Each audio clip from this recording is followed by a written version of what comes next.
Olá, começa agora o programa Boa Vontade Entrevista e aqui na Boa Vontade TV você vai conferir uma série de programas com jogadores e também jogadoras da seleção brasileira que estão aqui em Saquarema, região dos Lagos, no Rio de Janeiro, fazendo toda essa preparação para as Olimpíadas Rio 2016. E hoje nós temos o prazer de conversar no programa Boa Vontade Entrevista com o José Roberto Guimarães. Ele é técnico da seleção feminina de vôlei. José Roberto, obrigado. Prazer é todo meu. Antes de nós entrarmos em algo que naturalmente é de interesse público, né, que são as Olimpíadas, o que acontecerão na cidade do Rio de Janeiro, eu gostaria de apresentar um pouco mais de você para os nossos telespectadores. Quando que surge o seu interesse pelo vôlei? Em que momento que você lembra ter descoberto, bom, é isso aí que eu quero para a minha vida, eu gostaria de seguir esse sonho? Como é que foi isso? Foi quando meu pai resolveu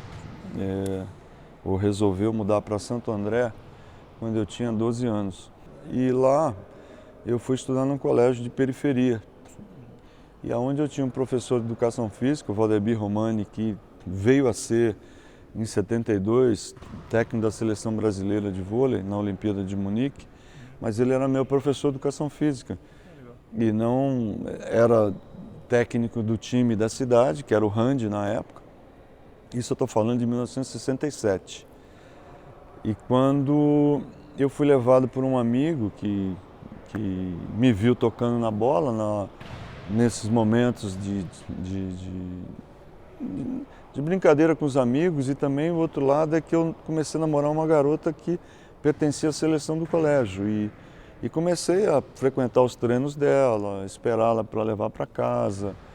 E aí comecei a dar os meus primeiros toques, um amigo me viu tocando na bola, me convidou para fazer um teste no time da cidade. Porque na realidade eu era alucinado, apaixonado por futebol. Sério? E eu queria ser jogador de futebol, sonhava e dormia com a bola, como todos dizem, né? E aí, quando eu começo a dar os meus primeiros toques, e o meu primeiro técnico, que foi meu grande mentor, o Lázaro de Azevedo Pinto, me inscreveu na Federação Paulista, e ali, um mês depois, eu estava disputando o meu primeiro campeonato da categoria Mirim, com 13 anos. E ali começou a minha primeira relação forte com o vôlei. E nós tínhamos um time adulto muito bom, entre os melhores times do Brasil. E nesse time jogavam dois grandes jogadores que pertenciam à seleção nacional, que era o Décio Cataruzzi e o Antônio Carlos Moreno. E quando esses caras jogavam esses grandes campeonatos, como mundiais, Olimpíadas, eles vinham contando histórias, né, do que era vestir a camisa da seleção, do que era jogar contra os melhores jogadores do mundo. E na cabeça de um garoto que estava iniciando aquilo, era uma coisa inatingível, era outro mundo, né? Mas ali já começava uma grande paixão pela modalidade. Talvez eu tenha sido um dos atletas que mais treinou na vida para realizar um sonho. E o meu grande sonho era representar o Brasil, era vestir a camisa da seleção. Foi aí que você foi trocando esse sonho pelo futebol para o vôlei? Não, quando eu comecei a jogar vôlei, porque era uma vida muito difícil, porque nós éramos de Santo André, todos os nossos jogos eram em São Paulo. Então a gente pegava o trem, molecada toda, né, de 13 anos, junto com o técnico, aí ia para São Paulo jogar. Aquilo para mim era outro mundo também, era uma aventura, né? Você num trem com mais 11, 12 moleques jogando em São Paulo, grandes clubes, e entrar num Pinheiros, entrar num Paulistano, na Hebraica, era uma coisa assim que pra gente de periferia, que não tinha acesso muito a essas coisas, era fantástico. E ali foi se abrindo um mundo completamente diferente. E aonde eu fui começando a criar uma paixão pelo vôlei absurda, né? E que não queria saber de outra coisa depois a não ser jogar vôlei. E como é que surgiu a oportunidade para você se tornar um profissional que acabou se tornando um grande campeão? Eu comecei a treinar, o técnico foi com a minha cara, gostava, porque eu era muito assíduo nos treinamentos, eu não atrasava, eu era sempre o último a sair. E ele me deixava treinar depois com o infantil, depois ele me deixava treinar com o juvenil, eu treinava com todas as categorias. Com 16 anos eu já estava jogando no time adulto. E aí, seleção paulista, com 18, seleção brasileira juvenil, com 18, primeira convocação para a seleção adulta. E aquilo foi um mundo completamente diferente. E ali eu já estava me tornando, com 16 anos, eu já era profissional praticamente, né? E comecei a ganhar um pouquinho para jogar vôlei, porque todos naquela época estudavam, trabalhavam e jogavam. Nós não tínhamos uma vida de jogadores profissionais, a gente tinha que correr atrás, né? Estudar pela manhã, depois trabalhar à tarde e treinar à noite. Quer dizer, essa era a nossa vida. Durante muitos anos eu fiz isso. É natural que muitos jovens se interessem, seja pelo vôlei ou pelo futebol, enfim, qualquer modalidade, já que nós estamos bem próximos às Olimpíadas.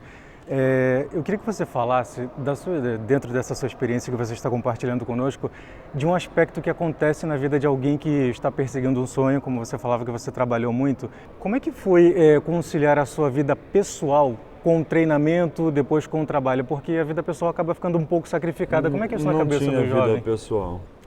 Sempre o voleibol teve um lugar assim absoluto em tudo aquilo que eu fiz. A minha concentração, a minha direção como vida já era vislumbrando um futuro como técnico, como professor. Desde aquela época você já pensava nisso? Desde aquela época. Foi para minha família foi muito duro, né? Na época que eu decidi, quer dizer, que já tinha decidido, mas eu não queria falar para os meus pais, porque eu sabia que o sonho dos meus pais era que eu fosse ou engenheiro ou médico, que eram as profissões do momento. E quando eu disse eu vou fazer educação física, foi uma loucura lá em casa, né? Foi uma semana de luto. Mas aí, aos poucos, a minha mãe principalmente foi entendendo, meu pai nunca se envolveu tanto. Mas enfim, eu acho que eu já vislumbrava isso, de ser depois professor e técnico. Então a minha vida já estava encaminhando para isso, que era o meu sonho. Você falou algo que é muito interessante, é muito importante para um garoto que está começando, que é lidar com alguém que é uma referência, alguém que já jogue em nível profissional, que já esteja na seleção brasileira. Isso ajudou você, essa sua experiência de lidar, de começar a sonhar desde muito jovem? Isso ajudou você a lidar com os jogadores também, com as jogadoras dentro da quadra, com o trabalho que você desenvolve, não respeitar dúvida, o sonho? porque desde garoto eu sempre fui aquele que chamava os outros para treinar, que sempre tinha um jogador talentoso no meu time, mas que não gostava de treinar. Então eu era incumbido pelo técnico de passar na casa desse jogador, de vamos lá, não, isso é importante para o time, vamos lá jogar, nós precisamos de você, tem jogo importante. Mas vou treinar de novo. Não, vamos embora, vamos treinar. Então eu sempre fui já, desde pequeno, eu tive essa índole, né, de ficar rebanhando, e sempre fui, por onde eu passei, o capitão do time. Seja nos times que eu joguei de clube, mas também na seleção paulista, depois na seleção brasileira juvenil, não na seleção brasileira adulta, né? Porque eu joguei 4 anos, mas eu tive nasci meio que assim, né? Eu acho que essas coisas a gente nasce com esse, eu não sei se é missão, eu não sei te dizer realmente um dom, né? Talvez seja um dom de essa coisa, né? Porque eu sempre na minha cabeça, eu sempre pensei muito em time.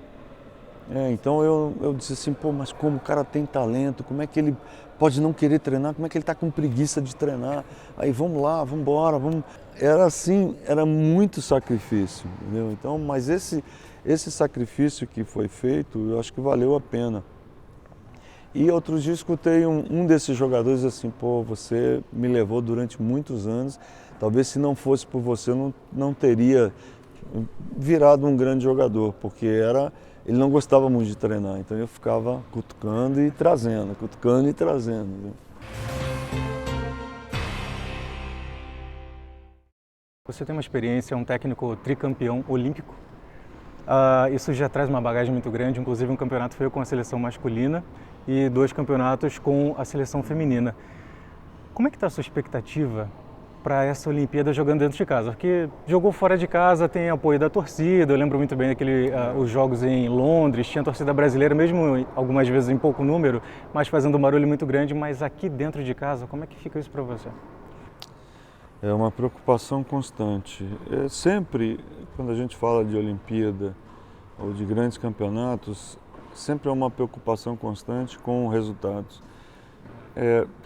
Eu sempre falo isso, que a gente vive num país onde o segundo e último é a mesma coisa, infelizmente, né? Porque eu acho que o segundo lugar de um Mundial, o segundo lugar de uma Olimpíada, o segundo lugar de um Grand Prix, terceiro lugar, é sempre um lugar importante porque você é o segundo do mundo, o terceiro do mundo. Não é o terceiro do bairro, o terceiro da vila, o terceiro, enfim. Mas no Brasil a gente já nasceu com uma cultura dessa maneira. A gente sabe que o brasileiro é exigente, que o brasileiro quer sempre o primeiro lugar, mas a gente sabe também que os outros times treinam para ganhar, treinam para medalhas, treinam para apresentar resultados. Mas a gente sabe que a gente, quando tem um esforço grande, quando tem um resultado que talvez não tenha sido o melhor, mas o time se apresentou bem, jogou bem, apresentou um padrão de jogo, se esforçou, se dedicou, para a gente conta muito. E a gente sabe que nosso desafio agora na Olimpíada vai ser talvez o maior das nossas vidas, porque a gente joga em casa, diante da nossa torcida, no ginásio que a gente conhece, o time é bicampeão olímpico, a expectativa é grande, porém, a gente sabe que o sucesso que a gente conseguiu no passado não garante nem o sucesso presente nem o futuro. A gente tem que construir uma nova história, a gente tem que realizar coisas novas e a gente tem que tentar chegar a mais uma final olímpica. Essas páginas que a gente falou no passado, a gente virou, né? Porém, se abriu uma nova página de um novo livro que a gente tem que escrever essas linhas aí, e o que é muito difícil, né? Porque é um convívio de 4 anos, de muito trabalho, muitos campeonatos, muitas concentrações, muitas viagens, muito convívio e que se visa performance, se visa resultado. E agora, Rio 2016, em casa.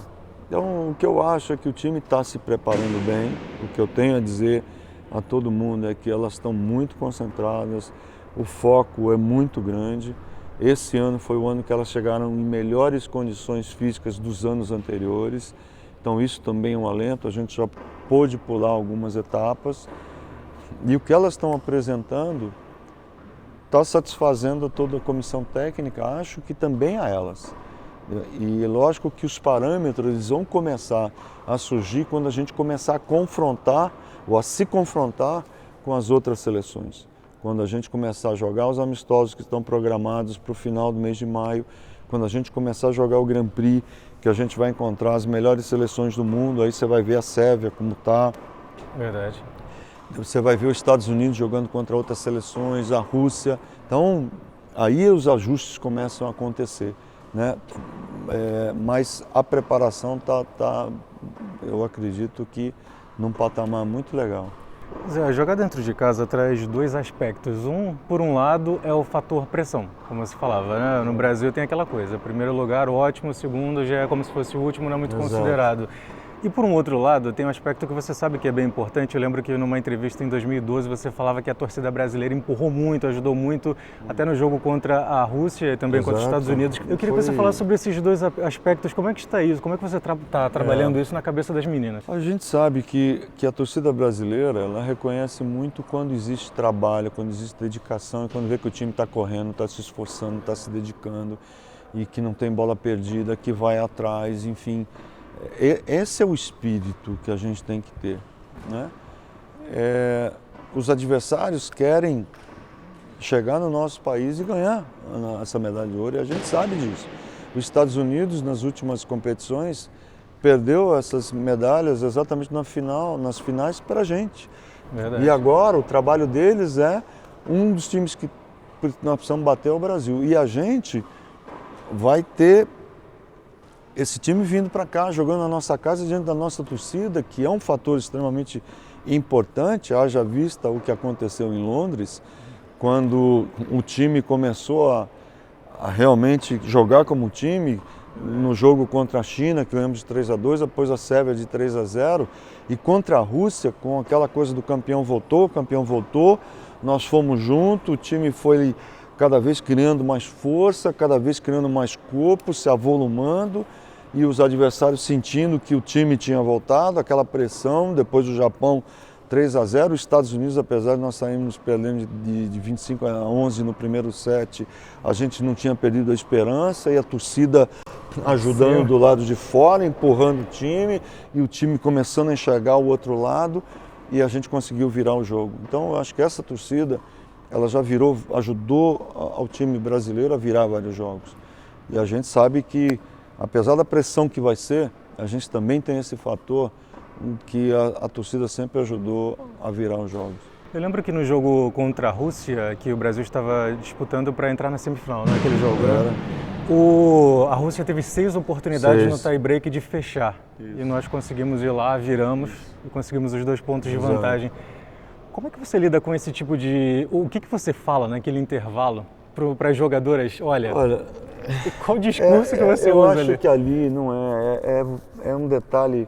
Ali a participação, teve um momento que 17 eu não tinha mais tempo e não tinha mais substituição. Verdade. E ali era coisa de dar força, de ajudar, de estar do lado de fora tentando ajudar o time na energia, no posicionamento defensivo de algumas coisas que a gente fica muito próximo, então é um detalhezinho que você fala. Eu não sou um técnico que gosta de falar muito em tempo, porque eu já falo o tempo inteiro do lado da quadra, né? Então, mais no tempo. Então, naquele momento, era um momento muito de concentração, eu vi o time muito ligado o tempo inteiro, principalmente naquele momento decisivo do tie-break, a Sheila com um olhar diferente, a Dani com um olhar diferente, a Fabi e a Thaísa num movimento assim incrível, assim como a Fernanda Garay e a Jaque. Então, eu vi que o time estava suportando a pressão, saindo dela, e pronto para um momento de oportunidade, que foi que quando a Fernanda sacou, a Sokolova, que tinha jogado comigo no ano anterior, ou melhor, naquele ano, no Fenerbahçe, eu a conhecia muito bem, acabou estourando o passe para a esquerda e também o segundo passe. Então, o time estava muito cheio de energia, assim como todos nós. Eu, por dentro, estava destruído, porque eu não via o momento que acabasse aquele jogo, eu queria sair dali naquele sufoco, mas ao mesmo tempo eu estava mantendo a minha tranquilidade e respirando cada vez mais para poder tentar ajudar no que eu podia. Zé, nós estamos chegando ao final da nossa entrevista. Eu queria que você falasse para os nossos telespectadores como é que, o que vocês esperam de desempenho. Eu sei que é difícil você falar uma coisa dessas agora, mas o que você espera de desempenho das meninas? Fisicamente você falou, elas estão bem, mas mentalmente, o que o público pode esperar da seleção brasileira dentro de quadra? Esse trabalho psicológico está sendo feito já há alguns anos, né? O fato de jogar em casa, treinar, jogando em casa, porque é importante essa torcida próxima, e aí todo esse contexto que está acontecendo, né? Essa mobilização. Então eu acho que elas estão treinando mentalmente o que vai acontecer, sabe? O adversário que a gente vai jogar, os momentos que nós podemos atravessar. Então elas estão se treinando já e para isso nós temos também um psicólogo trabalhando junto com elas, que é o Hermes Balbino, que quase todos os dias ele está aqui próximo ao time, monitorando esse estado emocional da equipe. Zé, muito obrigado mais uma vez, eu sei que sua agenda é corrida. Obrigado. Eu é que agradeço, boa sorte para todos nós e que a gente consiga realizar uma das melhores Olimpíadas já realizadas na Olimpíada da Era Moderna. Que o Rio de Janeiro dê um show, que a nossa gente consiga mostrar para o mundo o que o Brasil tem. Assim seja. Hoje nós conversamos no programa Boa Vontade Entrevista com grande prazer com o José Roberto Guimarães. Ele é técnico da Seleção Feminina de Vôlei. E você, claro, é o nosso convidado a permanecer na audiência da Boa Vontade TV, a TV que faz bem a você.